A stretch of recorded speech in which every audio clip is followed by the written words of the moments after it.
اعوذ باللہ من الشیطان الرجیم بسم اللہ الرحمن الرحیم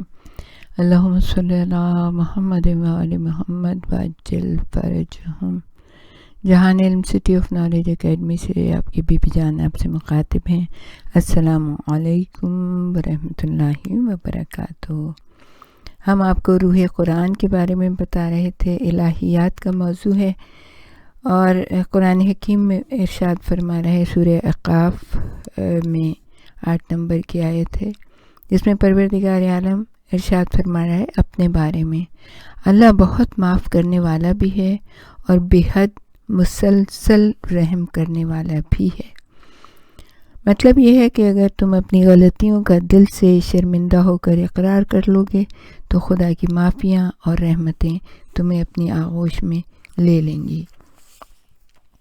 تو یعنی اگر انسان دل سے توبہ کرے، اس کے لیے کہا نا کہ اگر 2 آنسو نکل آئے انسان کے، اور تو اللہ تعالیٰ اس آنسوؤں کو اتنا زیادہ عظمت اور عزت دیتا ہے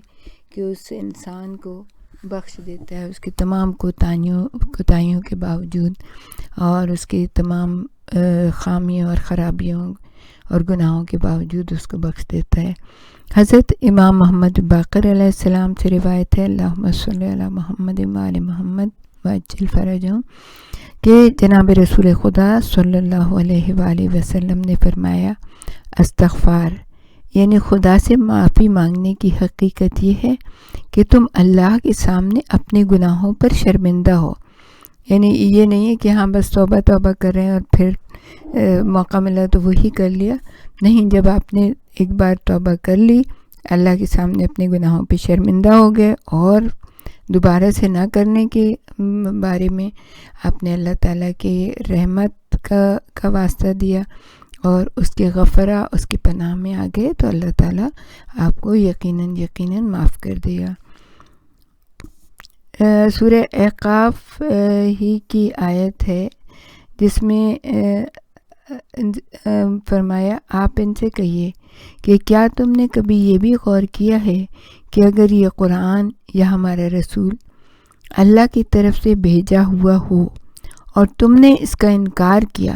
تو تمہارا کیا حشر ہوگا، یعنی بریکٹ میں تو تمہارا کیا حشر ہوگا،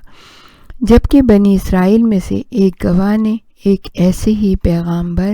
یا کلام کے آنے کی گواہی بھی دے دی ہے اور وہ گواہ ایمان بھی لے آیا ہے، مگر تم ہو کہ تکبر ہی سے کام لیے جا رہے ہو۔ حقیقت یہ ہے کہ اللہ بے انصاف لوگوں کو ہدایت دے کر منزل مقصود تک نہیں پہنچایا کرتا ہے۔ آیت کا مفہوم یہ ہے کہ قرآن یا رسول کی لائی ہوئی تعلیمات کوئی انوکھی نرالی تعلیمات نہیں ہیں، یہ وہی پیغام ہے اور تعلیم ہے جو تمام انبیاء کرام ہمیشہ پہنچاتے رہے ہیں۔ ہمارے رسول سے پہلے بھی کتابیں اور رسول آتے رہے ہیں۔ حضرت علی نے ایک منکر خدا سے فرمایا تھا کہ اگر خدا نہ ہوتا، اگر اللہ نہ ہوا تو ہمیں آخرت میں اللہ کی اقرار سے اور نیک کاموں کے انجام دینے سے کوئی نقصان نہیں پہنچے گا، اور اگر اللہ ہوا تو تم سوچ لو کہ پھر تمہارا کیا حشر اور نشر ہوگا۔ اصول کافی۔ پروردگار عالم کا فرمان ہے کہ وہ بے انصاف لوگوں کو ہدایت نہیں دیتا۔ اللہ اپنے اس قانون کا اعلان فرماتا ہے کہ جو لوگ انصاف کے ساتھ غور و فکر نہیں کرتے تو اللہ زبردستی انہیں سیدھے راستے پر نہیں لگاتا، یعنی کھینچ کھانچ کے اس کو لانے کی ضرورت نہیں ہے، مرضی ہے تمہاری، آؤ تو خوشی خوشی آؤ، اللہ تعالیٰ تمہیں قبول کر لے گا۔ ایسے لوگ جو کہ آتے نہیں ہیں، تو ایسے لوگ ہمیشہ اللہ کی طرف کی توفیقات اور ہدایات سے محروم رہتے ہیں، یعنی توفیق بھی اسی کو حاصل ہوتی ہے نا کہ جو 1 قدم 2 قدم آگے بڑھے گا اللہ کی راہ کی طرف، صراط مستقیم کی طرف، توبہ اور استغفار کر کے، اور تو اللہ تعالیٰ یقیناً اس کو قبول کر لے گا، اس کو توفیقات الہی بھی مل جائیں گی، اور پروردگار عالم اس پہ مسلسل اپنی رحمتوں برکتوں کا نزول بھی فرمائے گا۔ پھر ہے کہ خدا وحدہ لا شریک پر ایمان لانے کا فائدہ کیا ہے۔ حقیقت یہ ہے کہ جو لوگ اس بات کے دل سے قائل ہیں کہ اللہ ہمارا پالنے والا ہے، یہ سورہ احقاف کی آیت ہے، اور پھر اپنے عمل کے ذریعے اس بات پر جمے بھی رہے، یعنی اس ایمان کے تقاضوں کے مطابق ہمیشہ عمل بھی کرتے رہے، ان کو نہ تو آئندہ کا کوئی خوف ہوگا اور نہ انہیں اپنے ماضی پر کسی قسم کا کوئی افسوس ہوگا۔ وہ جنت کے سرسبز و شاداب گھنے باغوں میں رہنے والے ہیں، جہاں وہ ہمیشہ ہمیشہ رہیں گے، اپنے ان کاموں کے بدلے میں جو وہ دنیا میں کیا کرتے تھے۔ سورہ احقاف 14:64۔ یہ ان لوگوں کی تعریف کر رہے پروردگار عالم جو اللہ کو دل سے مانتے ہیں اور اس ماننے کے عملی تقاضوں کو عملاً پورا کرتے ہیں، اور اسی حقیقت پر ہمیشہ جمے رہتے ہیں اور باطل کے سامنے کبھی سر نہیں جھکاتے۔ دنیا والے انہیں ضدی کہتے ہیں، مگر وہ کسی بھی یزید وقت کے آگے سر جھکانے سے انکاری ہوتے ہیں ہمیشہ۔ تو آپ سوچئے کہ کتنی زبردست بات علامہ اقبال نے کہی ہے، ماں سوا اللہ را مسلمان بندہ نیست، پیش فرعونی سرش افکندہ نیست۔ پھر یہ ہے کہ سورہ احقاف کی آیت جو ہے اس کا نشان ہے 16، اور توحید اور ایمان کی حقیقت کے بارے میں قرآن کیا ارشاد فرما رہا ہے، اے میرے پالنے والے مالک، مجھے توفیق دے کر اس قابل کر دے کہ میں تیری نعمتوں اور احسانات کا شکریہ ادا کروں جو تو نے مجھ پر اور میرے ماں باپ پر کیے ہیں۔ اور وہ کس طرح شکریہ ادا کریں گے کہ میں اچھے اچھے کام کرتا رہوں کہ تو راضی ہو جائے، اور میری اولاد کو بھی نیک بنا دے۔ میں تجھ سے لو لگائے ہوئے ہوں، تیری طرف پوری طرح توجہ کیے ہوں۔ میں تیرے سامنے اپنے گناہوں پر توبہ کرتا ہوں، اور میں تیرے سامنے سر تسلیم و اطاعت جھکائے ہوئے ہوں۔ اسی طرح کے لوگوں سے ہم ان کے اچھے اچھے کام جو انہوں نے کیے ہیں قبول کریں گے، ان کی غلطیوں کو معاف کر دیں گے، وہ جنتی لوگوں میں شامل ہوں گے، اس سچے وعدے کی بنا پر جس کا ان سے وعدہ کیا جا چکا ہے۔ یہ کتنی خوبصورت بات ہے کہ ادھر ہم نے دعا کی اور ادھر پروردگار عالم نے کہہ دیا کہ ہم ان لوگوں کو قبول کر لیں گے، ان کی غلطیوں کو معاف کریں گے، انہیں جنت میں داخل کر دیں گے، اور جو وعدہ ان سے کیا ہے یعنی کہ معاف کرنے کا اور پھر اس کے بعد جنت میں داخل کرنے کا، اس کو پورا کریں گے۔ اس کی تفسیر کے بارے میں یہ ہے کہ اس آیت سے معلوم ہوا کہ اللہ کو دل سے ماننے والے کی دلی تمنا یہ ہوتی ہے کہ وہ اللہ سے ایسی توفیقات اور امداد طلب کرتا رہے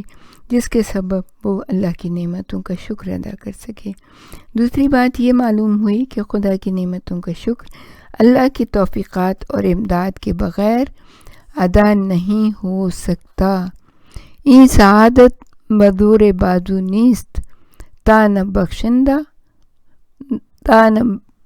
بخشند خدائے بخشندہ، یعنی یہ سعادت صرف زور بازو سے حاصل نہیں کی جا سکتی جب تک اللہ کی طرف سے توفیق نہ ہو جائے۔ انسان اللہ کا شکر بھی نہیں ادا کر سکتا۔ تیسری بات یہ معلوم ہوئی کہ حقیقی شکر صرف زبان سے ادا نہیں ہوتا، بلکہ اس اچھے اعمال کے ذریعے ادا ہوتا ہے جو اللہ کو خوش کرنے کی خالص نیت سے کیے جائیں۔ چوتھی بات یہ ہے کہ اولاد سب سے بڑی نعمت ہے، اور اس نعمت کے شکر ادا کرنے کا طریقہ یہ ہے کہ اس کی اصلاح کی کوشش بھی کی جائے، اس کی اصلاح کے لیے خدا سے دعا بھی کی جاتی رہے۔ پانچویں بات یہ معلوم ہوئی کہ ہم پر صرف ان نعمتوں ہی کا شکریہ ادا کرنا واجب نہیں جو اللہ نے ہم کو عطا کیے ہیں، بلکہ ان نعمتوں کا شکریہ ادا کرنا بھی ضروری ہے جو خدا نے ہمارے والدین کو عطا فرمائی ہیں، کیونکہ ہم ان نعمتوں کے وارث بنے ہیں۔ چھٹی بات یہ معلوم ہوئی کہ ہمیں ہر وقت اللہ ہی سے لو لگائے رکھنا چاہیے، ساری امیدیں اسی سے وابستہ رکھنا چاہیے۔ غیر خدا سے توقعات وابستہ کرنا ناشکری کی بہت بڑی مثال ہے۔ بتوں سے تجھ کو امیدی، خدا سے نو امیدی، مجھے بتا تو صحیح اور کافری کیا ہے، علامہ اقبال کہتے ہیں۔ اور پھر ساتویں بات اس آیت سے ہمیں یہ معلوم ہوئی کہ ہمیں اللہ سے اپنی غلطیوں پر ہر وقت معافی مانگتے رہنا چاہیے۔ امام غزالی نے لکھا ہے کہ گناہ کا دھبا اگر دامن پر لگ جائے تو اس کے صرف 2 ہی علاج ہیں، یا تو یہ دھبا جہنم کی آگ کے ذریعے صاف ہوتا ہے، اللہ پناہ رکھے، یا پھر شرمندگی کے آنسو کا قطرہ اس دھبے کو صاف کر سکتا ہے۔ 8ویں بات اس آیت سے یہ معلوم ہوئی کہ جو لوگ خدا سے اس کی نعمتوں پر شکر ادا کرنے کی توفیقات طلب کرتے رہتے ہیں، پھر اللہ پر ان کا یہ حق بن جاتا ہے کہ اللہ ان کے اچھے اچھے کاموں کو قبول فرما لیتا ہے، خواہ وہ ناقص ہی کیوں نہ ہو، اور ان لوگوں کو جنتیوں میں شامل کر دیتا ہے، اور یہی سب سے بڑی کامیابی ہے۔ محققین نے اس آیت کی جو تفسیر کی ہے اس سے تعلیمات اور نتائج اخذ کیے ہیں کہ انسان خود مختار ہے، مجبور نہیں ہے۔ دوسرا یہ کہ انسان کی اصل غلطی یہ ہے کہ وہ خدا کی تخلیقات، زمین و آسمان کی پیدائش یعنی خدا کی آیتوں اور نشانیوں پر غور و فکر نہیں کرتا۔ یہ ساری آیتیں خدا کی عظمت، رحمت اور اس کے وجود پر دلیل ہیں۔ تیسری بات یہ کہ ہمیں معلوم ہوا کہ انسان کی یہی اصل عبادت ہے۔ حضرت امام رضا سے روایت ہے کہ جناب رسول خدا نے فرمایا، عبادت یہ نہیں ہے کہ تم کثرت سے رکوع و سجود کیے جاؤ، بلکہ عبادت یہ ہے کہ اللہ کی تخلیقات، آیات اور اس کے کاموں پر غور و فکر کیا جائے۔ اصول کافی۔ یا وسعت افلاک میں تکبیر مسلسل، یا خاک کی آغوش میں تسبیح و مناجات، وہ مسلک کے مردان خود آگاہ و خدا مست، یہ مذہب ملا و نباتات و جمادات۔ علامہ تبریسی نے جو لوگ بے دیکھے بھالے اپنے پالنے والے مالک سے ڈرتے ہیں کا مطلب یہ لکھا کہ وہ لوگ جو خدا کے سامنے ہی خدا سے نہیں ڈرتے بلکہ اپنی تنہائیوں میں بھی اس سے ڈرتے رہتے ہیں اور خلوتوں میں بھی اللہ کی اطاعت کرتے ہیں اور گناہ سے بچتے رہتے ہیں۔ ہمارے ساتھ ہی رہیے گا، ہم آپ کو اور بھی اس کے بارے میں بہت کچھ بتانا چاہیں گے۔ وآخر دعوانا ان الحمد للہ رب العالمین۔